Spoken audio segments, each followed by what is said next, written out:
അസ്സലാമലൈക്കും. സ്നേഹമുള്ള നല്ലവരായ സുഹൃത്തുക്കളെ,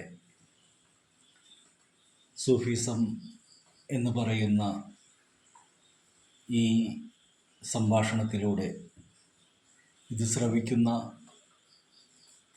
കുറച്ചാളുകൾ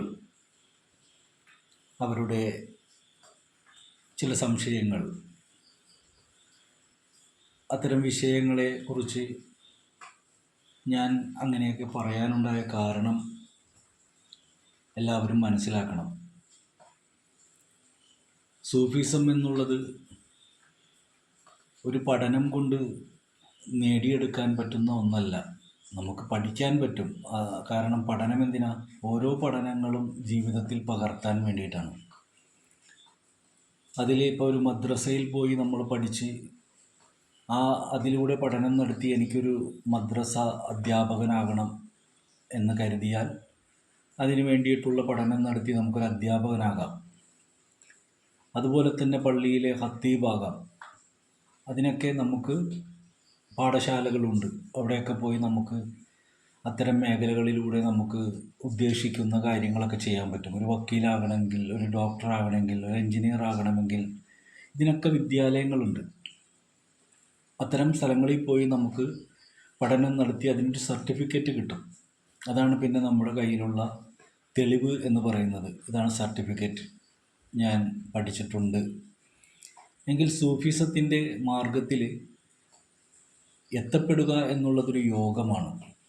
അതെല്ലാവരിലും പറഞ്ഞിട്ടില്ല. അതാണ് നമ്മൾ ആദ്യം മനസ്സിലാക്കേണ്ടത്. എല്ലാവരിലും അത് പറഞ്ഞിട്ടില്ല.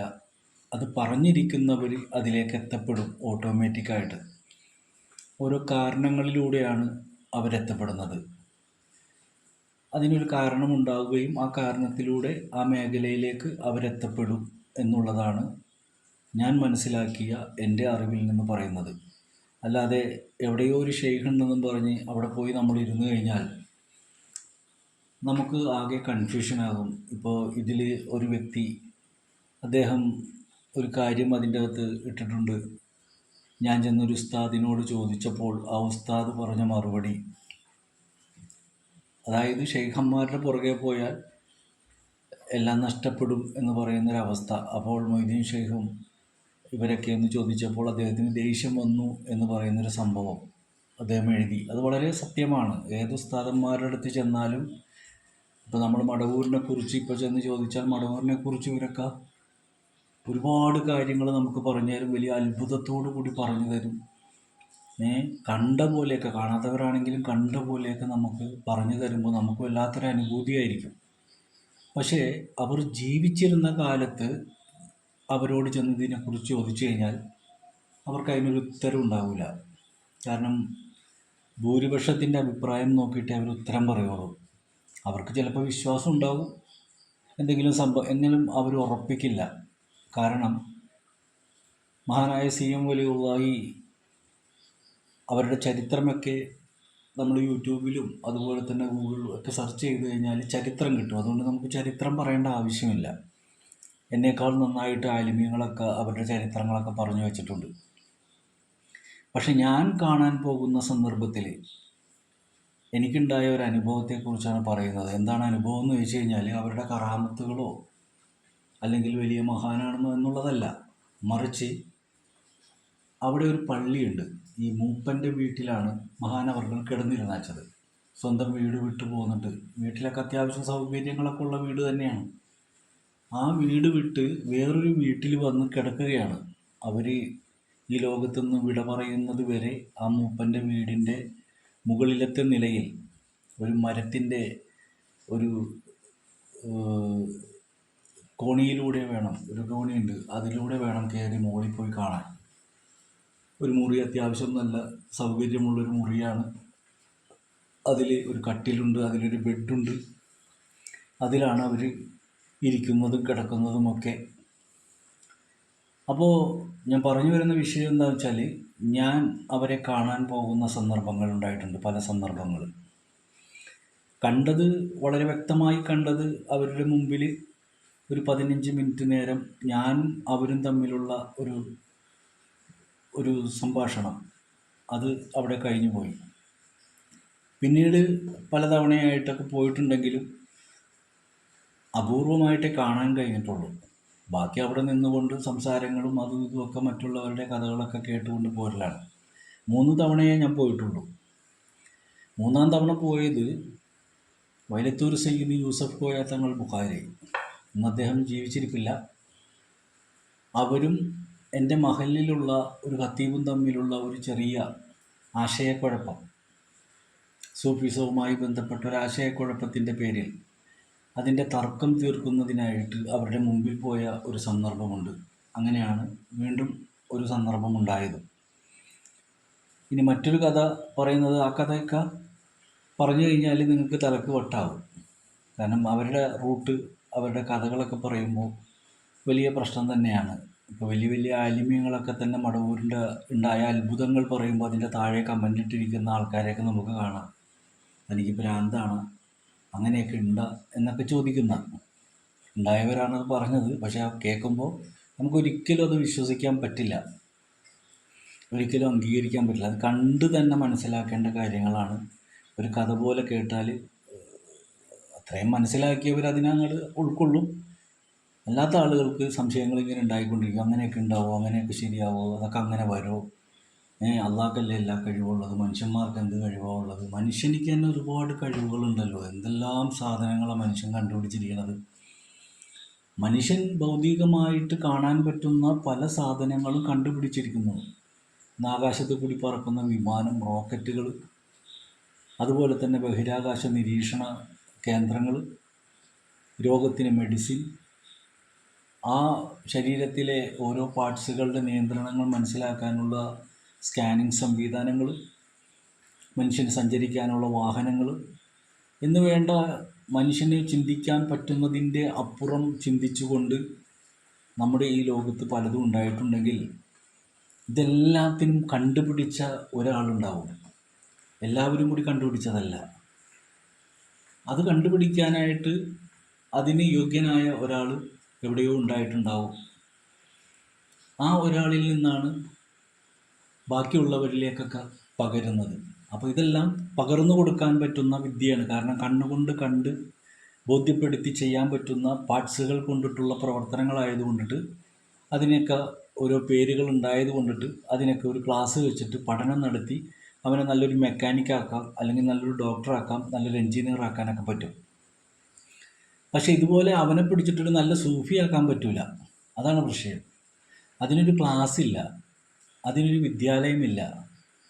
അതിന് അങ്ങനെ ജീവിച്ചിരിക്കുന്ന ഏതെങ്കിലും ഷെയ്ഖന്മാരുണ്ടെങ്കിൽ നമ്മൾ അവരെ അന്വേഷിച്ച് അവരുടെ അടുത്ത് ചെന്നിട്ടും കാര്യമില്ല. നമ്മളിലൊരു യോഗമുണ്ടെങ്കിൽ തീർച്ചയായിട്ടും അവരുടെ അരികിലേക്ക് നമ്മൾ ഓട്ടോമാറ്റിക്കായിട്ട് എത്തപ്പെടും. അതിനൊരു കാരണങ്ങളുണ്ടാവും. ഓരോ സൂഫികളും ഇവിടെ സൂഫിയായി മാറിയ ചരിത്രം നമ്മൾ പരിശോധിച്ചാൽ നമുക്കതിന് ഉത്തരം കിട്ടും. അല്ലാണ്ട് നമ്മളെന്തെങ്കിലും ഒരു വിഷയം പറഞ്ഞു പോകുമ്പോൾ പെട്ടെന്നൊരു സംശയം തോന്നിയിട്ട് ആ സംശയം തീർത്ത് ഇങ്ങനെ സംശയങ്ങൾ തീർക്കാനാകുമ്പോൾ ഇത് ലോകാവസാനം വരെ തീരില്ല. കാരണം നമ്മുടെ പരിശുദ്ധ ഖുർആൻ പൂർണ്ണമാണല്ലോ. നമ്മളൊന്ന് ആലോചിച്ച് നോക്കി, നമ്മുടെ ഖുർആൻ പൂർണ്ണമാണ്. ആ ഖുർആനെ വിശ്വസിക്കുന്നവരാണ് മുസ്ലിങ്ങളെല്ലാവരും. ഈ മുസ്ലിങ്ങളായ എല്ലാവരും ഒത്തൊരുമയോടുകൂടി ആ ഖുർആനെ പൂർണ്ണമായിട്ടും അംഗീകരിച്ചു കൊണ്ടാണോ ഇന്ന് ഈ ലോകത്ത് യാത്ര ചെയ്യുന്നത്? ഈ ഖുർആൻ വെച്ചുകൊണ്ട് ഒരു വിഭാഗം മറ്റൊരു വിഭാഗവുമായിട്ട് തർക്കം നടക്കുന്ന കാഴ്ചയാണ് നമുക്ക് കാണാൻ കഴിയുന്നത്. എന്താണ് 2 മുസ്ലിങ്ങൾ തമ്മിൽ തർക്കം വരാൻ കാരണമായത്? രണ്ടുപേരും ഖുർആൻ വെച്ചിട്ടാണ് കഥ പറയുന്നത്, ഹദീസ് വെച്ചിട്ടാണ് കഥ പറയുന്നത്. അപ്പോൾ ഇങ്ങനെ 2 കൂട്ടരും ഈ സംവാദം നടത്താൻ തുടങ്ങിയിട്ട് ഇപ്പോൾ കാലം എത്രയായി? എന്നിട്ടും ഇതിനൊരു അറുതി വന്നിട്ടുണ്ടോ? ആർക്കെങ്കിലും മനസ്സിലായോ? നമ്മളൊന്ന് ആലോചിച്ച് നോക്കും. ബാക്കിയുള്ള വിഷയമൊക്കെ പോട്ടെ, സൂഫിസം അതും ഇതും ഒക്കെ പോട്ടെ, എന്തായാലും പരിശുദ്ധ ഖുർആൻ്റെ വിഷയത്തിൽ ഇപ്പം ഇനി ആശയക്കുഴപ്പമൊന്നുമില്ലല്ലോ. എല്ലാ മുസ്ലിങ്ങളും ആ ഖുർആൻ വിശ്വസിച്ച് ഒരുപോലെ അങ്ങ് പോയാൽ പോരെ. എന്തുകൊണ്ട് ഒരുപോലെ ആകാൻ പറ്റുന്നില്ല? മുജാഹിദിൻ്റെ അഭിപ്രായവും സുന്നിയുടെ അഭിപ്രായവും രണ്ടും രണ്ടാണ്. ഒരു ഷാഫി മദ്ഹബിലുള്ള ഒരാളുടെ ഈ നിസ്കാരവും ഹനഫി മദ്ഹബിലുള്ള നിസ്കാരവും രണ്ടും വ്യത്യാസമുണ്ട്. നിങ്ങൾ ഒരു ഹനഫി പള്ളിയിൽ കയറിയിട്ട് നിങ്ങളൊരു സുബഹി നിസ്കാരം നടത്തി നോക്കി, അപ്പോൾ കുനൂത്തുണ്ടാവില്ല. അതുപോലെ ചില ദേശങ്ങളിൽ ചെന്ന് കഴിഞ്ഞാൽ നമ്മൾ ഒച്ചത്തിൽ ആമീൻ പറഞ്ഞ് ശീലിച്ചവരാണ്. ഞാൻ തന്നെ തൊടുപുഴയിലൊരു പള്ളിയിൽ കയറിയിട്ട് അവിടെ ഇതുപോലെ ഫാത്തിഹ ഓതിക്കഴിഞ്ഞപ്പോൾ നമ്മളിവിടെ ശീലിച്ചത് അവിടെ നിന്നുകൊണ്ട് ഒച്ചത്തിൽ ഞാനും എൻ്റെ സുഹൃത്തും കൂടി ആമീൻ എന്ന് ഒച്ചയിൽ പറഞ്ഞ് അങ്ങനെ രണ്ടുപേരും മാത്രമേ ഉള്ളൂ. ബാക്കിയവരാരും മിണ്ടുന്നില്ല. ഞങ്ങൾ തന്നെ വല്ലാതെ ആയിപ്പോയി. ഒരു പെരുന്നാൾ നിസ്കാരത്തിന് ഒരു ഹനഫി പള്ളി കയറി. കാരണം എല്ലാ സ്ഥലത്തും ഓടി നടന്നപ്പോൾ പള്ളിയിലൊക്കെ നിസ്കാരം കഴിഞ്ഞപ്പോൾ തൃശ്ശൂരുള്ള ഒരു ഹനഫി പള്ളിയിലേക്ക് ഓടിക്കയറി. അവിടെ കയറി കഴിഞ്ഞപ്പോൾ 7 വട്ടം നമ്മൾ കൈകെട്ടിക്കഴിഞ്ഞതിന് ശേഷം പിന്നെ ഫാത്തിഹ സുഹൃത്തുക്കളൊക്കെ ഓതിയിട്ട് വീണ്ടും 7 പ്രാവശ്യം കൈകെട്ടിയിട്ടാണ് സുജൂദിലേക്കും റുക്കൂയിലേക്കൊക്കെ പോണത്. പക്ഷെ നമ്മൾ ഈ ഷാഫി മദ്ഹബിൽ നിന്ന് പഠിച്ചത് 7 പ്രാവശ്യം കൈകെട്ടിയിട്ട് പിന്നെ ഫാത്തിഹയൊക്കെ ഓതിയിട്ട് നേരെ സുജൂദിൽ പോയി, ആ ഒരു ശീലം. പക്ഷെ നമ്മളവിടെ ചെന്ന് കഴിഞ്ഞപ്പോൾ അത് തെറ്റി. അപ്പോൾ കൺഫ്യൂഷൻ, നമ്മുടെ മനസ്സിൻ്റെ ഉള്ളിൽ ഒരു കൺഫ്യൂഷൻ വരുമ്പോൾ നമ്മൾ ചെയ്യുന്ന ഇബാദത്തും തെറ്റണേണ്. അപ്പോൾ എങ്ങോട്ട് കയറി ചെല്ലുമ്പോഴും അവിടെ എന്താണ് എന്ന്, ഇതൊക്കെയാണ് നമ്മുടെ അനുഭവങ്ങൾ. അപ്പോൾ അതുകൊണ്ട് ഒരു പള്ളിയിലേക്ക് കയറുമ്പോൾ ആ പള്ളി എന്താണ്, മുസ്ലിം പള്ളിയാണ് ബാങ്ക് കൊടുത്തെന്ന് പറഞ്ഞിട്ട് കാര്യമൊന്നുമില്ല. പള്ളിയിലേക്ക് കയറാൻ നേരത്ത് നമ്മളത് ഏത് പള്ളിയാണ്, അത് നമ്മളുടെ ആ മനസ്സിലാക്കിയ അറിവുമായിട്ട് പൊരുത്തപ്പെട്ടു പോകുന്ന പള്ളിയാണോ എന്നും കൂടി ഇപ്പോൾ പരിശോധിക്കേണ്ട അവസ്ഥയാണ്. പള്ളുരുത്തിയിൽ ഇതുപോലെ ഒരു റമദാന് ഞാൻ മഗ്‌രിബിൻ്റെ സമയം കല്ലുത്തിപ്പള്ളി, അവിടെ ഞാനും എൻ്റെ ഒരു സുഹൃത്തും കൂടി ഞങ്ങളവിടെ കയറി. അപ്പോൾ നോമ്പ് തുറക്കാനുള്ള സമയമാണ്. ഞങ്ങൾ രണ്ടുപേരും ഇരുന്നു, ചായ കൊണ്ടുവന്ന് വെച്ചു. അങ്ങനെ ഞങ്ങളവിടെ ഇരിക്കുകയാണ്. പെട്ടെന്ന് ബാങ്ക് കൊടുത്തു. ഞാൻ ചായ എടുത്ത് കുടിച്ചു. എടുത്ത വഴിക്ക് അടുത്തിരുന്ന ആൾ പറയുന്നതാണ്, നമ്മുടെ ഈ പള്ളിയിലെ ബാങ്ക് കൊടുത്തിട്ടില്ല, അത് മുജാഹിദിൻ്റെ പള്ളിയിലെ ബാങ്കാണെന്ന്. ഞാൻ പറഞ്ഞു എന്തായാലും ബാങ്കല്ലേ, ഇപ്പോൾ ചായ കുടിച്ചും പോയി. അപ്പോൾ അതുകൊണ്ട് നമ്മൾ ഇപ്പോൾ എവിടെ കയറിയാലും നമ്മൾ ആദ്യം ശരിക്കും ഒന്ന് മനസ്സിലാക്കി കയറേണ്ട ഒരു അവസ്ഥ വന്നത് എന്തുകൊണ്ടാണ്? എല്ലാവരും മുസ്ലിങ്ങളാണ്, എല്ലാവർക്കും പള്ളിയുണ്ട്. പക്ഷേ ആ പള്ളിയിലേക്ക് നമ്മൾ പഠിച്ചതും വെച്ച് കയറുമ്പോൾ നമ്മൾ പഠിച്ചതുമായിട്ട് പൊരുത്തപ്പെടാൻ പറ്റാത്ത രീതികളുണ്ട്. അതാദ്യം മനസ്സിലാക്കണം. ഒരിക്കലും ഞാനൊരു സ്ഥലത്ത് ഇതുപോലെ ഇരിക്കുന്ന സമയത്ത് അവിടെ പഠിക്കുന്ന ഒരു മുത്തലിം പയ്യൻ, ഈ പയ്യൻ നമ്മൾ ഈ സൂഫിസം പറഞ്ഞുകൊണ്ട് നടക്കുന്നത് കൊണ്ടിട്ട് അവൻ പലപ്പോഴും ഇങ്ങനെ ഓരോ വിഷയങ്ങളുമായിട്ട് പറഞ്ഞ് ലാസ്റ്റ് ഞാൻ അവനുമായിട്ടൊരു സുഖമില്ലാത്തൊരു അന്തരീക്ഷമായി കഴിഞ്ഞപ്പോൾ എന്നെക്കുറിച്ച് അവനിങ്ങനെ അപവാദങ്ങൾ പറയാൻ തുടങ്ങി. അപ്പോൾ എൻ്റെ ചെവിയിൽ കിട്ടിയപ്പോൾ ഞാൻ ഇവനെ നോക്കിയിരുന്നൊരു ദിവസം. അങ്ങനെ അവൻ ഒരു ദിവസം കടയിൽ വന്ന് കയറി. ഞാൻ കടയിൽ വന്ന് കയറി കഴിഞ്ഞപ്പോൾ ഞാൻ പറഞ്ഞു, എനിക്കൊരു സംശയം ചോദിക്കാനുണ്ട്. നിങ്ങൾ തലയെക്കെട്ടൊക്കെ കെട്ടിയതാണല്ലോ, എൻ്റെ തലയിൽ കെട്ടൊന്നുമില്ല. അപ്പോൾ നിങ്ങൾ ഒരു അറിവ് പഠിക്കുന്ന ആളാണ്, ഞാൻ കേട്ടും അനുഭവിച്ചും പഠിച്ച അറിവുകളെ എൻ്റെ കയ്യിലുള്ളൂ. അപ്പോൾ അതുകൊണ്ട് എൻ്റെ ഒരു സംശയം ഒന്ന് തീർത്തു തരുമോ? എന്താണ് നിങ്ങളുടെ സംശയം? ഞാൻ ചോദിച്ചു, മടവൂർ സ്വാലിഹാണോ? അപ്പോൾ പറഞ്ഞു അതെ. അപ്പോൾ ഞാൻ ചോദിച്ചു, ഈ സ്വാലിഹ്യങ്ങളെന്ന് പറഞ്ഞു കഴിഞ്ഞാൽ എന്താണ്? അപ്പോൾ അള്ളാഹുവിൻ്റെ റസൂലിൻ്റെ ചര്യ പിൻപറ്റി പോകുന്നവരാണ് സ്വാലിഹ്യങ്ങളെന്ന് പുള്ളി പറഞ്ഞു. അപ്പോൾ ഞാൻ പറഞ്ഞു, അള്ളാഹുവിൻ്റെ പ്രവാചകൻ്റെ ചര്യ പിൻപറ്റുക എന്ന് പറഞ്ഞു കഴിഞ്ഞാൽ നിസ്കരിക്കുക, നോമ്പ് പിടിക്കുക, അങ്ങനെയൊക്കെ പറഞ്ഞ കാര്യങ്ങളൊക്കെ ചെയ്തു പോകലല്ലേ? അപ്പോൾ പറഞ്ഞു അതെ. അപ്പോൾ ഞാൻ ചോദിച്ചു, ഈ സത്യസായി ബാബ എന്ന് പറഞ്ഞ ഒരാളുണ്ട്, പുള്ളി ഒരുപാട് അത്ഭുതങ്ങളൊക്കെ കാണിക്കുന്നുണ്ടെന്നാണ് പറയണത്. സത്യസായി ബാബ നിസ്കരിക്കാറില്ല, നോമ്പ് പിടിക്കാറില്ല. അപ്പോൾ എൻ്റെ ഒരു സംശയം ഞാൻ ചോദിക്കുന്നതാണ്, ഈ മൊയ്തീൻ ഷെയ്ഖും ഇതുപോലെ അത്ഭുതങ്ങളും കറാമത്തും ഒക്കെ കാണിക്കുന്ന ഒരാളാണ്. അങ്ങനെയുള്ള സൂഫികളൊക്കെ അത്ഭുതങ്ങൾ കാണിക്കും. അവരിൽ നിസ്കാരമുണ്ട് എന്നുള്ളതാണ് നമുക്കുള്ള ആകെയുള്ള ഗുണം. എങ്കിൽ ഒരു നിസ്കാരമില്ലാതെ അത്ഭുതങ്ങൾ കാണിക്കുന്ന ഒരാളാണ് സത്യസായി ബാബ. എങ്കിൽ സത്യസായി ബാബ ശരിയോ തെറ്റോ എന്നുള്ള വിഷയമല്ല ഞാൻ സംസാരിക്കുന്നത്. അവരെ സ്നേഹിക്കുകയും വിശ്വസിക്കുകയും ചെയ്യുന്ന ഒരുപാട് ആൾക്കാരൊക്കെ അവിടെയുണ്ട്. അവിടെ അവരെ സ്നേഹിക്കുന്ന ഓരോ വീടുകളിലൊക്കെ അവരുടെ ഫോട്ടോ വെച്ചേക്കണൊക്കെ കാണാം. അത് വിശ്വാസത്തിൻ്റെ ഭാഗമാണ്, അതെന്തെങ്കിലും ആകട്ടെ. അപ്പം ഞാൻ ചോദിച്ചു, ഈ സത്യസായി ബാബ ശരിക്കും പറഞ്ഞാൽ സാലിഹാണോ എന്ന് ചോദിച്ചപ്പോൾ അദ്ദേഹം പറഞ്ഞു, ഏയ് അല്ല, നിങ്ങളെന്താ പറയുന്നത്? ഞാൻ പറഞ്ഞല്ല, ഞാൻ ചോദിച്ചതാണ്. കാരണം അവരിൽ കറാമത്തുകളൊക്കെ വരുന്നുണ്ടെന്ന് കേട്ട്, നിസ്കരിക്കല്ല എന്നുള്ളൊരു കുഴപ്പം മാത്രമേ ഉള്ളൂ. അപ്പോൾ അദ്ദേഹം 5 നേരം നിസ്കരിച്ചാൽ, നോമ്പ് പിടിച്ചാൽ അദ്ദേഹം സാലിഹാകില്ലേ? ബാക്കിയെല്ലാം അദ്ദേഹത്തിൻ്റെ കയ്യിലുണ്ട്. ഇയാൾക്ക് ദേഷ്യം വന്നു. ഇയാൾ വേഗം ദേഷ്യപ്പെട്ടുകൊണ്ട് നിങ്ങളെന്താണ് ഈ പറയുന്നതെന്നൊക്കെ ചോദിച്ച് പറഞ്ഞില്ല. ഞാൻ പറഞ്ഞു, ദേഷ്യപ്പെടല്ലേ, നമ്മളിപ്പോൾ സംശയം ചോദിക്കണല്ലേ. നിങ്ങൾ പറഞ്ഞ പോലെ സംശയങ്ങളാണല്ലോ. അപ്പോൾ സംശയം ചോദിക്കണല്ലേ, സംശയം അല്ലേ, നമ്മൾക്കൊക്കെ മനസ്സിലാക്കാൻ പറ്റുന്നൊരറിവ് സംശയമാണ്. അപ്പോൾ ആ കാലത്ത് ഞാനും പറഞ്ഞ വാക്കതാണ്, സംശയം. പിന്നീടാണ് അനുഭവങ്ങളിലൂടെ സംശയം എന്നുള്ളൊരു വാക്ക് നമ്മളിൽ വേണ്ട. നമ്മൾ അറിവ് നേടാൻ ശ്രമിക്കലാണ്, അറിയാൻ ശ്രമിക്കുക, അതിന് അന്വേഷണമാണ് ആവശ്യം, അതിൽ സംശയിക്കലല്ല. നമുക്കൊരു കാര്യത്തിൽ അതിനെക്കുറിച്ച് അറിവില്ല, അറിയാൻ കഴിയുന്നില്ല, അപ്പോൾ അറിവുള്ളവനോട് പോയി ചോദിക്കുക എന്നുള്ളതാണ്. പക്ഷെ അതൊരു സംശയമായാൽ അയാൾ പറഞ്ഞാലും നമുക്കത് മനസ്സിലാകില്ല, അതങ്ങനെ കിടക്കും.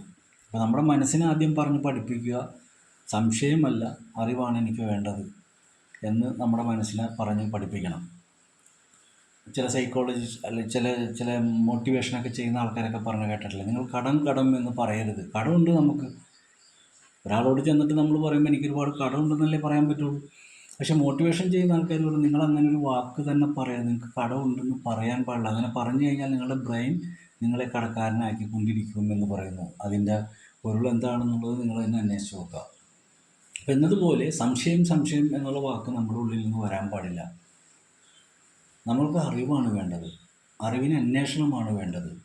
അന്വേഷണത്തിലൂടെ കണ്ടെത്തലാണ് ആവശ്യം, അതിന് പരിശ്രമിക്കേണ്ടി വരും. അപ്പം ഞാൻ പറഞ്ഞു വന്നത്, അദ്ദേഹം ഈ പറഞ്ഞ പോലെ നമ്മളോട് ഇങ്ങനെ വിഷയങ്ങളായിട്ടുള്ള ആ തർക്കം നടന്നുകൊണ്ടിരിക്കുന്ന സമയത്ത് ഞാൻ ഇത്തരം വിഷയങ്ങളൊക്കെ പറഞ്ഞപ്പോൾ ഞാൻ പറഞ്ഞു, ഇതൊരു വല്ലാത്ത വിഷയമാണ്. ഒരു വലിയനെ നമ്മളെങ്ങനെ തിരിച്ചറിയും? ഇപ്പോൾ നിസ്കരിക്കേണ്ട 5 നേരം അദ്ദേഹം ഒരു ഷെയ്ഖാണ്, അദ്ദേഹത്തിൽ നിന്ന് കറാമത്ത് ഉണ്ടാകുന്നുണ്ട്. അപ്പോൾ ഈ മടവൂർ ജീവിച്ചിരുന്ന കാലത്ത്, അതാണ് ഞാൻ പറഞ്ഞു വന്നത്, ഞാൻ മടവൂർ പോയപ്പോൾ ഉണ്ടായ ഒരു അനുഭവം, അത് ഇതിനോട് ചേർത്ത് തന്നെ പറയാനാണ്. അപ്പോൾ ഞാൻ അദ്ദേഹത്തിനോട് പറഞ്ഞു, ഈ മടവൂരിൽ നിങ്ങൾ ഇപ്പോഴല്ലേ സ്നേഹിക്കുന്നത്? മടവൂർ വലിയാണെന്ന് നിങ്ങൾക്ക് ഇപ്പോഴല്ലേ അറിയുള്ളൂ. പക്ഷെ നിങ്ങൾക്ക് മടവൂർ ജീവിച്ചിരുന്ന കാലത്ത് മടവൂരിനെ കുറിച്ച് അറിയാമായിരുന്നു? അപ്പോൾ അദ്ദേഹം പറഞ്ഞു, എനിക്കറിയില്ലായിരുന്നു. എങ്കിൽ ജീവിച്ചിരുന്ന കാലത്ത് അവരെ കണ്ട ഒരാളാണ് ഞാൻ. മമ്മൂട്ടി മൂപ്പൻ്റെ വീട്ടിലേക്ക് ഈ പറയുന്ന മാമുക്കോയ എന്ന് പറയുന്ന മഹാനവറുകളുടെ ജാറത്തിൻ്റെ തൊട്ടരികിലൂടെയുള്ള വഴിയിലൂടെ ഞാനിങ്ങനെ നടന്നു പോവുകയാണ്. എൻ്റെ കൂടെ മുഹമ്മദ് അലി സാഹിബ് എന്ന് പറയുന്ന അവരാണ് എന്നെ കൂട്ടിക്കൊണ്ടുപോയത്. അപ്പം അതിലൂടെ നടന്ന് അവരുടെ മൂപ്പൻ്റെ വീടിൻ്റെ അടുത്തേക്ക് എത്തുന്നതിന് മുമ്പ് മതിലിൽ കരി കൊണ്ട് എഴുതി വച്ചിരിക്കുന്ന ഒരു കാഴ്ച, കരി കൊണ്ട് ഇങ്ങനെ എഴുതി വച്ചിരിക്കുന്നതാണ്. എന്താണ്? നിസ്കരിക്കാത്ത കള്ളൻ മച്ചിൻ്റെ മുകളിൽ. മനസ്സിലായ ആരെക്കുറിച്ചാണ് എഴുതിയേക്കണത്? ഇന്ന് ആലിമീങ്ങൾ മൊത്തം മഹാനായ കുത്തുബുൽ ആലം എന്നൊക്കെ വിശേഷിപ്പിക്കുന്ന അവരെക്കുറിച്ച് അവിടെ മതിലിൽ എഴുതി വച്ചിരിക്കുകയാണ്, നിസ്കരിക്കാത്ത കള്ളൻ മച്ചിൻ്റെ മുകളിൽ. അങ്ങനെ കുറേ വാക്കുകൾ എഴുതിയിട്ടുണ്ട്. എന്തിനേറെ പറയുന്നു, അവരാ മൂപ്പൻ്റെ വീട്ടിൽ കിടക്കുന്ന സമയത്ത് പോലും ഈ പറയുന്ന മമ്മുക്കോയ എന്ന് പറയുന്ന പള്ളിയിലെ ആളുകൾ പോലും ആശയക്കുഴപ്പത്തോടു കൂടി കണ്ടിരുന്നവരാണ്. ഇന്ന് മടവൂരിനെ പൊക്കിപ്പിടിച്ച് കിടക്കുന്ന കുറേ ആളുകളിൽ നല്ലൊരു ശതമാനവും അവരെ അംഗീകരിക്കാത്തവർ തന്നെയായിരുന്നു. സ്വന്തം വീട്ടിൽ പോലും അവർക്ക് മാനസികപരമായ പ്രശ്നമാണെന്ന് പറഞ്ഞുകൊണ്ട് എന്തെല്ലാം പ്രശ്നങ്ങൾ നടന്നിട്ടുണ്ട്. ഇന്നാണിപ്പോൾ റാത്തീബും മടവൂരിൻ്റെ പേരിൽ ബൈത്തും സലാത്തും അതും ഇതും ഒക്കെ ഇവിടെ ചെല്ലണ ആൾക്കാരാരാണെന്ന് പരിശോധിച്ച് നോക്കിയോ. മനസ്സിലാക്കി അൽഹംദുലില്ലാ അവർ അതിലേക്ക് തിരിഞ്ഞു വന്നു, അവരത് നല്ല രീതിയിൽ ഇപ്പോൾ മുന്നോട്ട് കൊണ്ടുപോകുന്നു.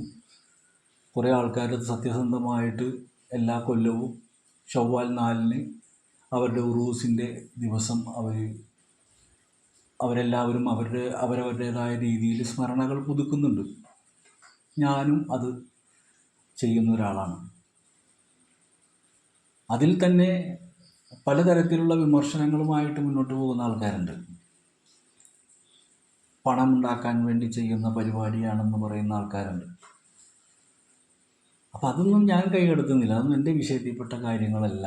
നമുക്ക് സംശയം തോന്നിക്കഴിഞ്ഞാൽ എല്ലാം സംശയം തന്നെയായിരിക്കും, അതിനൊരു അവസാനം ഉണ്ടാവില്ല.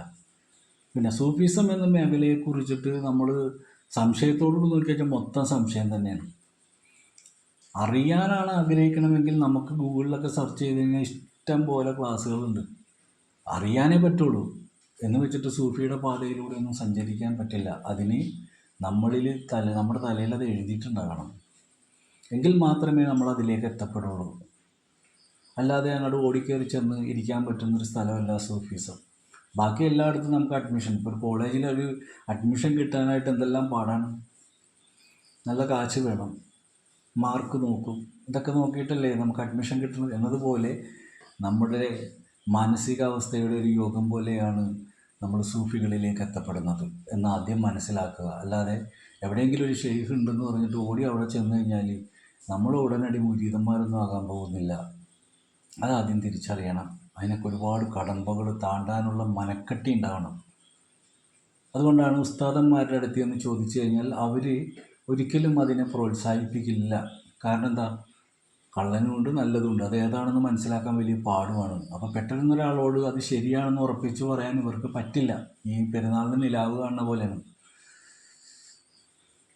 നിലാവ് കണ്ടാലാണ് പെരുന്നാളൊക്കെ പറയാൻ പറ്റുക. എന്നതുപോലെ തനിക്ക് ഉസ്താദിന് മനസ്സിലായിട്ടുണ്ട് അത് ഷെയ്ഖാനൊക്കെയാണ്, ഓക്കെയാണ്. പക്ഷെ അത് പബ്ലിക്കായിട്ട് പുള്ളിക്ക് പറയാനുള്ള ഒരു ഓർഡറില്ല. ഓർഡർ ഉണ്ടാണെങ്കിൽ ഈ പറയുന്ന ഷെയ്ഖ് ഒഫാത്തായി പിന്നെ അവിടെ ഒരു മക്കാമൊക്കെ വന്ന് എല്ലാവരും ഒക്കെ അവിടെ സിയാറത്തൊക്കെ തുടങ്ങി കഴിയുമ്പോൾ പുള്ളി പറയും, അന്ന് ഞാൻ ജീവിച്ചിരിക്കുന്ന സമയത്ത് അവർ വലിയ മഹാനായിരുന്നു, അവരങ്ങനെ ആയിരുന്നു, ഇങ്ങനെ ആയിരുന്നു, അവരെ കാണാൻ ഭാഗ്യം ലഭിച്ചവനാണ് എന്നൊക്കെ പറഞ്ഞുകൊണ്ട് അവരങ്ങാട് വേദ പറയും.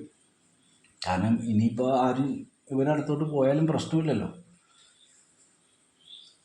അപ്പം നമ്മൾ ഇതൊക്കെ കുറേ കണ്ടതാണ്, അതുകൊണ്ടാണ് ഞാൻ ഇതൊക്കെ പറയണത്. എറണാകുളത്ത് ഒരു വലിയ സമ്മേളനം ഉണ്ടായിരുന്നു. അപ്പോൾ ഈ പയ്യൻ്റെ വിഷയം പറഞ്ഞു തരാം. ഈ പയ്യൻ എന്ത് ചെയ്തു എന്ന് വെച്ച് കഴിഞ്ഞാൽ, ഞാൻ ഈ വിഷയം പറഞ്ഞ് അവൻ പാതി വഴിയിൽ ഇട്ടിട്ട് അവൻ ഇറങ്ങിപ്പോയി. അവൻ പള്ളിയിലെ ഖത്തീബിൻ്റെ അടുത്ത് വന്നിട്ട് എന്തോ പറഞ്ഞു. കുറച്ച് ദിവസം കഴിഞ്ഞപ്പോൾ പള്ളിയിൽ നിന്നൊരു കമ്മിറ്റിയിലെ ഒരാൾ വന്നിട്ട് എന്നോട് പറയണേണ്, ഖത്തീബ് താങ്കളോട് ഒന്ന് അങ്ങോട്ട് ചെല്ലാൻ പറഞ്ഞു. ഞാൻ ചോദിച്ചു എന്താ വിഷയം? അല്ല, എന്തോ ഒരു കാര്യം ചോദിച്ചറിയാനാണ്. അപ്പം ഞാൻ പറഞ്ഞു, അവർക്ക് എന്തോ കാര്യം എന്നോട് ചോദിച്ചറിയാനല്ലേ, അപ്പോൾ അവരെൻ്റെ അടുത്തേക്കല്ലേ വരേണ്ടത്. എനിക്കെന്തെങ്കിലും കാര്യങ്ങൾ ചോദിക്കാനുണ്ടെങ്കിൽ ഞാൻ അവരുടെ അടുത്തേക്ക് പോകാം എന്ന് ഞാൻ പറഞ്ഞു. അങ്ങനെ അയാൾ തിരിച്ചു പോയി. കുറച്ച് കഴിഞ്ഞ് വീണ്ടും തിരിച്ചു വന്നിട്ട് പറഞ്ഞു,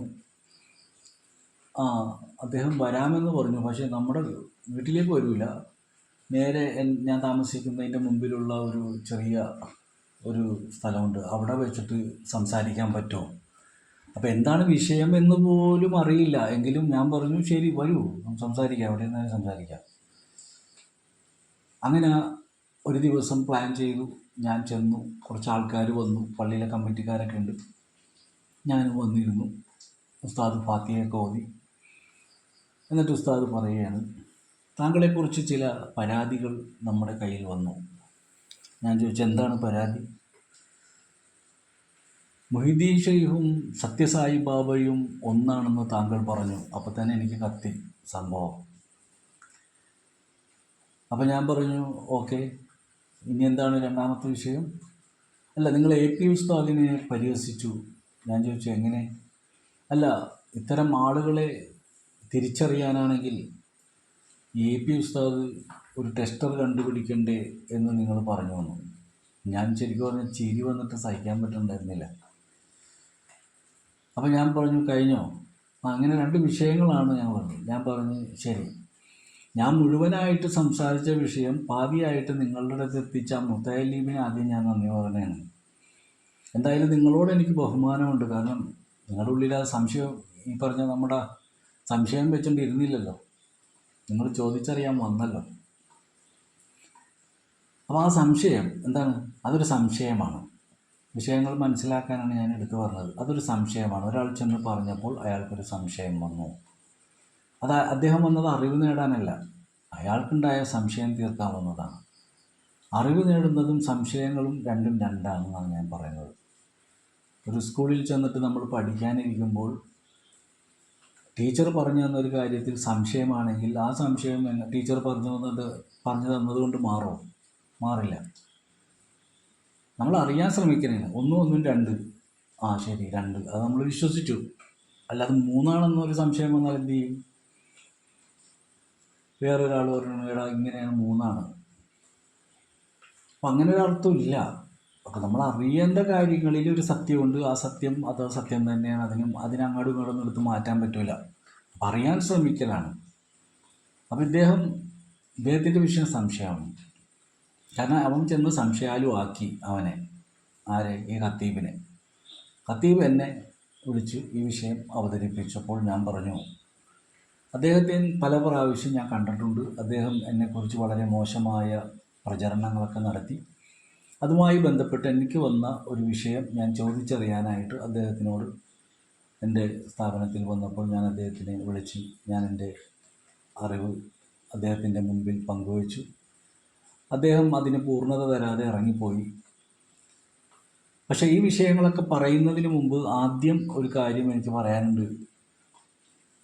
ഉസ്താദ് ആദ്യം എന്നെക്കുറിച്ച് അറിഞ്ഞിരിക്കുന്നത് എന്താണ്? എന്നെക്കുറിച്ച് എന്തറിയാം? അപ്പോൾ മറ്റൊരു നാട്ടിലാണ്. എൻ്റെ നാട് ഏതാണ്? ഞാൻ എവിടെയാണ് ജനിച്ചത്? ഞാൻ എങ്ങനെയാണ് വളർന്നു വന്നത്? ഇതൊക്കെ ഉസ്താദിന് അറിയാമോ? ഇല്ല, അറിയില്ല. എന്താ അന്വേഷിക്കാഞ്ഞത്?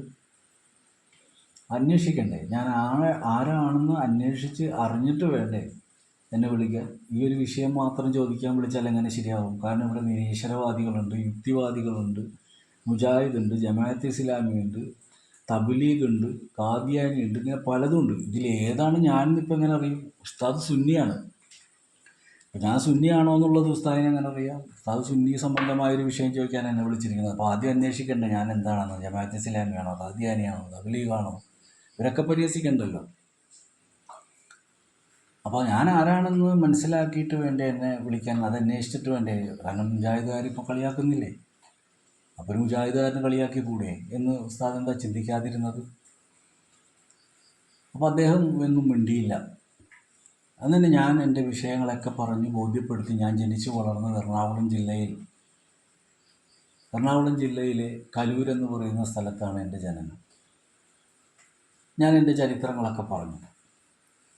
ഞാൻ ആത്മീയമായ വഴിയിലേക്ക് എത്തപ്പെടാനുള്ള സാഹചര്യങ്ങളൊക്കെ പറഞ്ഞു. അതിലൂടെ ഞാൻ കണ്ട മഹാന്മാരെക്കുറിച്ച് പറഞ്ഞു.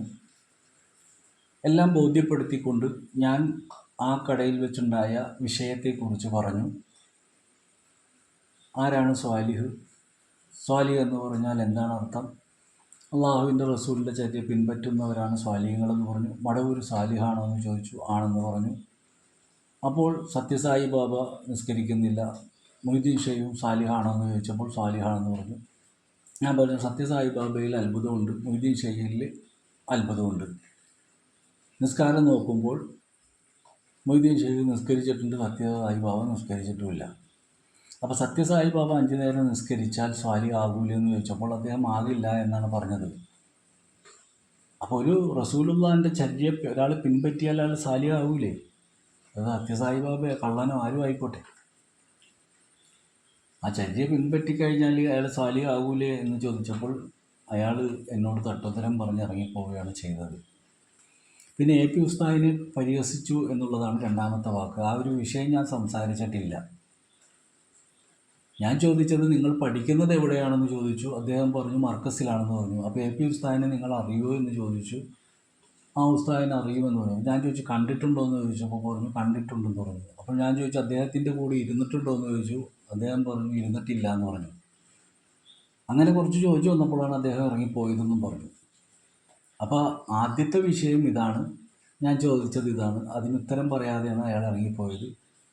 കാരണം സ്വാലിഹ് എന്ന് പറഞ്ഞു കഴിഞ്ഞാൽ ഇപ്പോൾ മടവൂർ ഷെയ്ഖിനെ തന്നെ എടുത്തു നോക്കിക്കഴിഞ്ഞാൽ വഫാത്താകുന്നത് വരെ മൂപ്പൻ്റെ വീട്ടിൻ്റെ മുറിയിൽ നിന്ന് പുറത്തിറങ്ങിയിട്ടില്ല എന്ന് പറയുമ്പോൾ നമ്മളൊന്ന് ആലോചിച്ച് നോക്കിയാൽ വെള്ളിയാഴ്ച ജുമാക്ക് പോലും പോയിട്ടില്ലെന്നാണ്. അപ്പോൾ പിന്നെ എങ്ങനെ ശരിയാവും? അപ്പോൾ തന്നെ മൊത്തത്തിൽ കുഴപ്പമായി.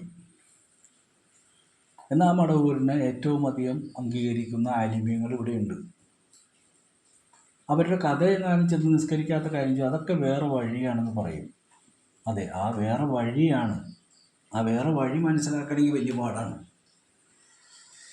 അപ്പോൾ അത് പറഞ്ഞ് മനസ്സിലാക്കി തരിക എന്ന് പറയുന്നത് വലിയ പാടാണ്. അതാർക്കും അനുഭവിച്ച് തന്നെ മനസ്സിലാക്കേണ്ട ഒരു കാര്യമാണ്. അത് പറഞ്ഞ് മനസ്സിലാക്കി തരാൻ പറ്റുന്ന ഒരു പാഠമല്ല എന്ന് ദയവ് ചെയ്ത് മനസ്സിലാക്കണം. അത് അനുഭവിച്ച് തന്നെ അറിയണം. അപ്പോൾ ഞാൻ രണ്ടാമത് പറഞ്ഞ കാര്യം ഞാൻ പറഞ്ഞു, പിന്നത്തെ വിഷയം എ പി ഉസ്താദിൻ്റെ കാര്യമാണ്. എ പി ഉസ്താദിൻ്റെ അടുക്കലേക്ക് പോയിട്ട് നമുക്ക് ഈ വിഷയത്തിന് പരിഹാരം ഉണ്ടാക്കാം. എ പിയെ കുറിച്ച് ഞാൻ എന്തോ പറഞ്ഞെന്നാണല്ലോ നിങ്ങൾ പറഞ്ഞത്. അപ്പോൾ ഇത് നടക്കുന്നത് ഒരു 2005 കേട്ടോ ഈ സംഭവം അരങ്ങേറുന്നത്. 2005 ആ ഒരു സമയത്താണ്. അപ്പം അങ്ങനെയാണെങ്കിൽ എ പി ഉസ്താദിൻ്റെ അടുത്തേക്ക് എന്നെ കൊണ്ടുപോകണം നിങ്ങൾ. എന്നിട്ട് എ പിയുടെ മുമ്പിൽ ഇരുത്തണം. എന്നിട്ട് എ പി ഉസ്താദിനെ കുറിച്ച് ഇങ്ങനെ പറഞ്ഞു എന്ന് പറയുക. എന്നിട്ട് എ പി എന്ത് പറയുമെന്ന് നോക്ക്. എന്നിട്ട് നമുക്ക് തീരുമാനം എടുക്കാം. അപ്പോൾ അവർ പറഞ്ഞു അതിൻ്റെ ആവശ്യമൊന്നുമില്ല. ഞാൻ പറഞ്ഞു ഈ മർക്കസ് അവിടെ വന്ന കാലത്ത് എനിക്കും മർക്കസിനെ കുറിച്ചൊന്നും വലിയ അറിവൊന്നുമില്ല. എൻ്റെ മഹലിൽ ഖത്തീബായി വന്ന അവരിലൂടെയാണ് ഞാൻ ഇവരെയൊക്കെ പരിചയപ്പെടുന്നത്. ഇങ്ങനൊരു മർക്കസ് ഉണ്ടെന്നും ഇങ്ങനെ ഒരു മടവൂരുണ്ടെന്നും ഇങ്ങനെ ഒരു ഇടയത്തോട് സിറാജുദ്ദീൻ തങ്ങളുണ്ടെന്നും ഒരു ഷെയ്ഖ് ഹസൻ മുസ്ലിയാരുണ്ടെന്നും ഇങ്ങനെയൊക്കെ കുറേ ഔലിയാക്കന്മാരൊക്കെ ഉണ്ട്. ചെറുപ്പത്തിൽ കണ്ടിട്ടുണ്ടെങ്കിലും ഇവയൊക്കെ ശരിയായ രൂപത്തിൽ അറിയുന്നത് ആ പണ്ഡിതനിലൂടെയാണ്. അദ്ദേഹത്തിലൂടെ മനസ്സിലാക്കിയ അറിവുകൾ വെച്ചുകൊണ്ട് അവരെയൊക്കെ കാണാനൊക്കെ ഭാഗ്യമുണ്ടായി. അവരുടെ പെരുമാറ്റങ്ങളും ജീവിത രീതികളും ഒക്കെ ഉൾക്കൊള്ളാനുള്ള മനസ്സുണ്ടായി. നമുക്കതിൽ സംശയങ്ങളൊന്നും ഉണ്ടായിരുന്നില്ല. എങ്കിൽ സംശയം തോന്നുന്ന ശരീഅത്ത് പ്രകാരം നമ്മൾ നോക്കിക്കഴിഞ്ഞാൽ ഒരുപാട് സംശയങ്ങൾ വരുന്ന പ്രവൃത്തികൾ അവരിൽ കാണാൻ പറ്റും.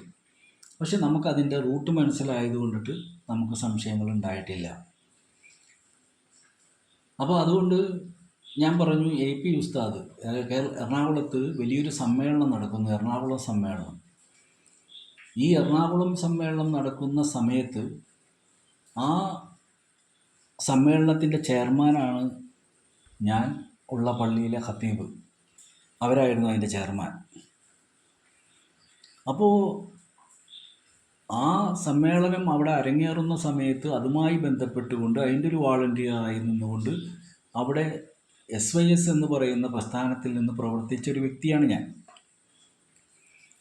അപ്പം വളരെയധികം ഉറക്കമൊഴിഞ്ഞു ഞങ്ങളെല്ലാവരും ആ ഒരു സമ്മേളനം എത്രയോ ദിവസം ഉണ്ടായിരുന്നു. ആ സമ്മേളനത്തിന് വേണ്ടി രാപ്പകലില്ലാതെ കഷ്ടപ്പെട്ട ഒരുപാട് പേരിൽ ഒരാളാണ് ഞാൻ. അപ്പം അങ്ങനെ ആ സമ്മേളനം അവിടെ ഭംഗിയായി നടക്കുന്നു. അത് നടക്കാൻ നേരത്തുണ്ടായ ഒരുപാട് വിഷയങ്ങളൊക്കെ ഉണ്ട്.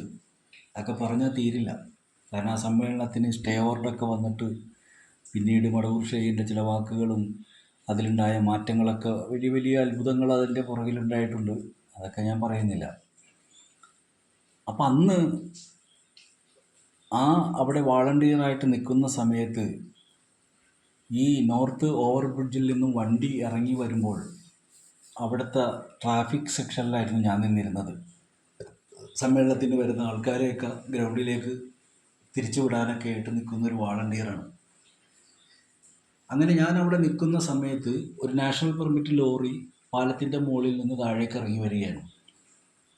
ശരിക്കും പറഞ്ഞു കഴിഞ്ഞാൽ ആ ലോറി പോയിട്ടേ നമ്മൾ ആരെയും വിടാൻ പാടുള്ളൂ. കാരണം അത്രയും ലോഡും കൊണ്ട് ഇറങ്ങി വരുന്ന ഒരു വണ്ടിയാണ്.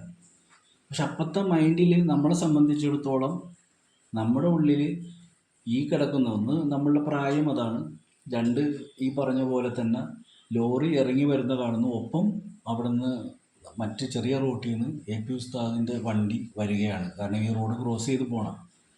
പെട്ടെന്ന് ഈ ലോറിക്ക് മുമ്പിലേക്ക് ഞാൻ ചാടി വന്ന് നിന്നു. ലോറിനെ തടഞ്ഞിട്ട് എ പി ഉസ്താദിൻ്റെ കാറ് കടത്തി വിടുകയാണ് ഞാൻ. അന്ന് എയർലൈൻസ് ഹാജി എന്ന് പറയുന്ന ഒരാളുണ്ട്. അദ്ദേഹത്തിൻ്റെ ഹോട്ടലിലാണ് താമസിക്കുന്നത് എ പി ഉസ്താദ്. അപ്പോൾ അവിടെ നിന്ന് വണ്ടി ഇങ്ങനെ പാഞ്ഞ് ഈ റോഡ് ക്രോസ് ചെയ്യാൻ വേണ്ടി ഈ ലോറിയുടെ മുമ്പിലേക്ക് ചാടി ഞാൻ നിന്നപ്പോൾ അവിടെ നിന്ന ട്രാഫിക്കുകാരൻ എൻ്റെ ഷർട്ടിന് പിടിച്ച് എന്നെ വലിച്ചു മാറ്റിയിട്ട് ലോറി വിടാൻ നോക്കിയപ്പോൾ ലോറി വിടാതെ ഞാൻ കാറ് കടത്തി വിട്ടു. ഇത് എ പി ഉസ്താദ് വണ്ടിയിൽ നിന്ന് കണ്ടു. ഈ സംഭവം അവിടെ അരങ്ങേറിപ്പോയി. ഇതിൻ്റെ ഇടയിൽ നമ്മുടെ ആൾക്കാരൊക്കെ വന്ന് അവിടെ അങ്ങോട്ടും ഇങ്ങോട്ടൊക്കെ സംസാരമായി. അതങ്ങനെ അവിടെ സോൾവ് ആയിപ്പോയി. അങ്ങനെ കൊച്ചി സമ്മേളനത്തിന് വന്നു. അന്ന് കൊച്ചി സമ്മേളനത്തിന് എ പി ഉസ്താദ് വരുമ്പോൾ കൂടെയുള്ള ആൾ തങ്ങളുമുണ്ട്. അങ്ങനെ ഇവർ രണ്ടുപേരും കൊച്ചിയിലെ സമ്മേളനവും കഴിഞ്ഞ് എയർലൈൻസ് ഹോട്ടലിൽ വന്നു. ഞങ്ങളൊക്കെ എയർലൈൻസ് ഹോട്ടലിൽ വന്നു. അങ്ങനെ സൗത്ത് റെയിൽവേ സ്റ്റേഷനിൽ നിന്ന് ട്രെയിൻ കയറ്റാൻ വേണ്ടിയിട്ട് ഞങ്ങളങ്ങോട്ട് വന്നു. ഈ സമയത്ത് എൻ്റെ മഹലിലെ ഖത്തീബ് എന്ന് പറയുന്ന അവർ ചെന്നിട്ട് പറഞ്ഞു, ഇതാണ് ആ അന്വേഷിച്ച ആൾ എന്ന് പറഞ്ഞ് എന്നെ കാണിക്കുകയാണ്. ആര്? AP ഉസ്താദ് എന്നെക്കുറിച്ച് അന്വേഷിച്ചു എന്ന്. അതായത് ആ കാറിൽ ക്രോസ് ചെയ്യുന്ന സമയത്ത് ഈ ലോറിക്ക് മുമ്പിൽ ചാടി അവരെ വിട്ടത് AP ഉസ്താദ് കണ്ടിരുന്നു. അപ്പോൾ എന്നെക്കുറിച്ച് ഉസ്താദിനോട് ചോദിച്ചിട്ടുണ്ടായിരുന്നു. അങ്ങനെ അവിടെ വെച്ചുകൊണ്ട് എന്നെ പരിചയപ്പെടുത്തിയപ്പോൾ ഉള്ളാൾ തങ്ങളോട് പറഞ്ഞു, ഒന്ന് ദുആ ചെയ്യാം എനിക്ക് വേണ്ടി. അങ്ങനെ എൻ്റെ തലയിൽ കൈവച്ചുകൊണ്ട് അവർ ദുആ ചെയ്തു. അൽഹംദുലില്ലാ അൽഹംദുലില്ലാ അൽഹംദുലില്ലാ. അത്തരം മഹാന്മാരുടെയൊക്കെ പ്രാർത്ഥന കൊണ്ടാണ് നമ്മൾ നന്നായി എന്നല്ല പറയണത്, നമുക്കിങ്ങനെയൊക്കെ പറയാനുള്ള ഒരു മനസ്സുണ്ടായതൊക്കെ അവരോടുള്ള ബന്ധവും മുഹബത്തും ഒക്കെ കൊണ്ട് തന്നെയാണ്. അതിനുശേഷം ഞാൻ വീണ്ടും മർക്കസിൽ വന്നു. പേരോട് അബ്ദുറഹ്മാൻ സഖാഫി അവർകളെ കൂട്ടിക്കൊണ്ടുപോകാൻ എറണാകുളത്തേക്ക് ഒരു പ്രസംഗത്തിന് വേണ്ടിയിട്ട്. അന്ന് ഈ മുസ്ലിം ലീഗും ഇവരുമായിട്ടൊക്കെ ഭയങ്കര വാദപ്രതിവാദം നടത്തുകൊണ്ടിരിക്കുന്നൊരു സമയമായിരുന്നു. കോട്ടയം നാസറുദ്ദീനൊക്കെ ഇന്നത്തെ പ്രാസംഗികർ ഇവരൊക്കെയാണ്. അപ്പോൾ പേരൂർ അബ്ദുറഹ്മാൻ സഖാഫിയെ കൂട്ടിക്കൊണ്ടുവരാൻ AP ഉസ്താദിൻ്റെ അവിടെ വരുമ്പോൾ അന്ന് ഇത്രയും ഡിജിറ്റൽ സംവിധാനങ്ങളിലേക്കൊന്നും എത്തിയിട്ടില്ല. ഒരു സാധാരണ രീതിയിൽ അവിടെ വരികയും സാധാരണ രീതിയിൽ ഞങ്ങൾ ആ മുറിയിൽ കയറി താഴെ ഒരു പുൽപ്പായ വിരിച്ചുകൊണ്ട് അവിടെ കൊണ്ടുവന്ന ചോറ് എനിക്കും എൻ്റെ കൂടെ വന്ന അംസക്കോയ എന്ന് പറയുന്ന വ്യക്തിയും ഞങ്ങൾ രണ്ടുപേരും അവിടെ ഇരുന്നു. AP ഉസ്താദും ഇരുന്നു. ഒരുമിച്ച് ആ പുല്ലുപായയിലിരുന്ന് അവർക്ക് കൊണ്ടുവന്ന ആഹാരം ഞങ്ങൾക്കും വീതം വെച്ചുകൊണ്ട് എല്ലാവരും കൂടി കഴിച്ച് അൽഹംദുലില്ലാ. അവിടെ നിന്ന് സത്യത്തിൽ ഞങ്ങളാണ് പേരോട് ഉസ്താദിനെ കൂട്ടിക്കൊണ്ടുവരാൻ പോയതെങ്കിൽ ഞങ്ങളെ കൂട്ടിക്കൊണ്ടാണ് പേരോട് ഉസ്താദ് ഇങ്ങോട്ട് വന്നത്. അതാണ് ഏറ്റവും രസം. കാരണം എന്ന് വെച്ചാൽ ഞങ്ങളെ കൂട്ടിക്കൊണ്ടുവരികയാണ്. അവർ തന്നെ ബസ് സ്റ്റാൻഡിൽ വന്ന് അവർ തന്നെ ബസ് അന്വേഷിച്ച് അങ്ങനെ ഞങ്ങളൊരു സ്ഥലത്ത് ഇരുത്തിയിട്ട് ബസ്സൊക്കെ അന്വേഷിച്ച് കണ്ടുപിടിച്ച് ഞങ്ങളെ കൊണ്ടുവന്ന് സീറ്റിലിരുത്തി ഞങ്ങളെ പ്രൊട്ടക്റ്റ് ചെയ്ത് ഇവിടെ എത്തിച്ച ഒരു വ്യക്തിയാണ് പേരോട് അബ്ദുറഹ്മാൻ സഖാഫി. അതൊക്കെ ഒരു കാലം. അപ്പോൾ ഇതെല്ലാം പറഞ്ഞു പോകാനായിട്ട് ഒരുപാട് സമയം വേണം. ഇപ്പോൾ ഇത് തന്നെ പറഞ്ഞിട്ട് തീരണില്ല. ഈ പറയുന്ന സെക്കൻഡിനുള്ളിൽ ഇപ്പം ഞാനിന്ന് നേരം വെളുക്കേ എന്ന് പറഞ്ഞാൽ ഈ കഥ തീരൂല. ഇതിൻ്റെ ഇടയിലാണ് നമ്മുടെ സംശയങ്ങൾ ചോദിച്ച് നമുക്ക് എവിടെ തീരാനാണ്. ലൗകാനൽ ബഹറു ലിദാദി കലിമാത്തി റബ്ബി ലനഫ്ളൽ ബഹറു ഖബ്ല അൻദൽ കലിമാത്തി റബ്ബി വലൗ ജുഅനാ ബിമിസ്ലിഹി മദദ. ഞാൻ പറഞ്ഞത് ശരിയാണെന്ന് എനിക്കറിയില്ല. കാരണം ഞാൻ അങ്ങനെ അത്ര വലിയ പഠനമൊന്നും പഠിച്ചിട്ടില്ല. എങ്കിലും ഇങ്ങനെ പലതും പല സ്ഥലത്തുനിന്ന് കേട്ടിട്ടുണ്ട്. അത് വെച്ചിട്ടുള്ള ചൊല്ലിയതാണ് കേട്ടോ. അറബിയിൽ വല്ല മിസ്റ്റേക്ക് എന്തെങ്കിലും ക്ഷമിക്കണം. ഈ കാണുന്ന സമുദ്രത്തിലെ വെള്ളം മുഴുവനും മഷിയാക്കി, ഈ കാണുന്ന വൃക്ഷങ്ങളെയൊക്കെ പേനയാക്കി, എത്ര എഴുതിയാലും തീരാത്ത ഒരു കഥയുടെ പാരമ്പര്യമാണ് ഇസ്ലാമിൻ്റേത്. അള്ളാഹിനെക്കുറിച്ച് നമുക്ക് എത്ര പറഞ്ഞാൽ തീരും. ഒരു സിനിമാ കഥ പറഞ്ഞാൽ തീരും, ഒരു കുടുംബ വഴക്ക് പറഞ്ഞാൽ തീരും, ഒരു കുടുംബക്കഥ പറഞ്ഞാൽ തീരും. നമ്മുടെ ജീവിതത്തിലുണ്ടായ അനുഭവം പറഞ്ഞ് തീരാനൊക്കെ നമുക്കൊരു മണിക്കൂർ വേണ്ട. പക്ഷേ ഈ കഥ തീരില്ല ഒരു കാലത്തും. അതാണ് നമ്മൾ ആദ്യം മനസ്സിലാക്കേണ്ടത്. ഇതൊരിക്കലും തീരില്ല. എല്ലാത്തിനെയും റെസ്പെക്റ്റ് ചെയ്യാനുള്ള ഒരു മനസ്സ് നമുക്ക് ഉണ്ടാകണം. തെറ്റും ശരിയും അത് വേറൊരു വഴിയാണ്. നമ്മളെ സംബന്ധിച്ചിടത്തോളം തെറ്റും ശരിയുമല്ല, നമ്മൾ യാത്ര ചെയ്യുകയാണ്. നമുക്ക് മനസ്സിലായ കുറേ ശരികളുണ്ട്, അതിലൂടെ പോവുകയാണ്. കാണുന്നവർക്ക് ഒരു പക്ഷേ തെറ്റായിട്ട് തോന്നാം, പക്ഷെ നമ്മുടെ മനസ്സിൽ ശരിയുണ്ടെങ്കിൽ നമ്മൾ ആ ശരിയിൽ തന്നെയായിരിക്കും പോയി ജോയിൻ്റ് ആകുന്നത്. തൽക്കാലം ഇന്ന് ഇത്രയും പറഞ്ഞ് നിർത്തുന്നു. ഇൻഷാ അല്ലാഹ് ഇനിയും പറയാനും അത് കേൾക്കാനും നിങ്ങളുടെ സംശയങ്ങൾ നിങ്ങൾ ചോദിക്കണ്ട. നമുക്കിങ്ങനെ കേട്ടുകൊണ്ടേയിരിക്കാം. എന്നിട്ട് നമുക്ക് ഒരു തീരുമാനത്തിലേക്ക്, അതായത് കേൾക്കുന്ന ഈ ഞാൻ പറയുന്ന വിഷയങ്ങൾ നിങ്ങൾ ഗൂഗിളിലൊക്കെ സെർച്ച് ചെയ്താൽ മറ്റു മുസ്ലിയാക്കന്മാർ എത്രയോ ആലിമ്യങ്ങൾ എവിടെയൊക്കെയോ എന്തൊക്കെയോ പറഞ്ഞുകൊണ്ടിരിക്കുന്നു. സൂഫിസമാണെങ്കിൽ സൂഫിസത്തെക്കുറിച്ച് മാത്രം സെർച്ച് ചെയ്യുക. നമുക്കിങ്ങനെ കുറേ കഥകൾ കേൾക്കാൻ പറ്റും, പക്ഷേ നമുക്കൊരിക്കലും സൂഫിസത്തിലേക്ക് എത്താൻ പറ്റില്ല. അതാദ്യം മനസ്സിലാക്കണം. സൂഫി ആകാനും പറ്റില്ല. അത് അള്ളാഹു ഉദ്ദേശിച്ച ആൾക്കാർക്ക് മാത്രമേ പറ്റുള്ളൂ എന്ന് പ്രത്യേകം മനസ്സിലാക്കണം. ഒരു ആലിമാകാൻ പറ്റും, ഒരു പണ്ഡിതനാകാൻ പറ്റും. ഇതൊക്കെ നമുക്ക് വിദ്യാലയങ്ങളുണ്ട്, അവിടെ പോയി പഠിച്ചു കഴിഞ്ഞാൽ അതിന് കഴിയും. അതിനും ഒരു യോഗം വേണം. അതും എല്ലാത്തിനും ഒരു യോഗം വേണം. അപ്പോൾ ഞാൻ 8ാം ക്ലാസ് വരെ പഠിച്ചുള്ളൂ. 10ാം ക്ലാസ് വരെയുള്ള സ്കൂളിലാണ് പോയത്. ഷെട്ട് വരെ എത്തി. എനിക്ക് അത്രേ യോഗം ഉണ്ടായിരുന്നുള്ളൂ. അപ്പോൾ എല്ലാത്തിനും ഒരു യോഗമുണ്ട്. ആ യോഗം നമ്മളിലേക്ക് വിധിക്കപ്പെട്ടിട്ടുണ്ടെങ്കിൽ നമുക്ക് സൂഫിയാകാം, എഞ്ചിനീയറാകാം, വക്കീലാകാം, ഡോക്ടറാകാം, അങ്ങനെ പലതുമാകാം. അള്ളാഹു തആല നാം ഏവരെയും പരസ്പര സ്നേഹബന്ധങ്ങളോടുകൂടി, ഐക്യത്തോടുകൂടി, വിദ്വേഷവും പകയുമില്ലാത്ത മനസ്സിൻ്റെ ഉടമകളാക്കിക്കൊണ്ട് നമുക്ക് നമ്മുടെ മനസ്സിൽ വരുന്ന തെറ്റുകുറ്റങ്ങളെ മായ്ച്ച് മായ്ച്ച് നാളെ അള്ളാഹുവിൻ്റെ ആ മുഹബ്ബത്തിൽ എത്തപ്പെടാനുള്ള ആത്മശുദ്ധി നമുക്കുണ്ടാകട്ടെ എന്ന് പ്രാർത്ഥിച്ചുകൊണ്ട് തൽക്കാലം നിർത്തുന്നു. സ്നേഹപൂർവ്വം ഷാജി യൂസഫ്.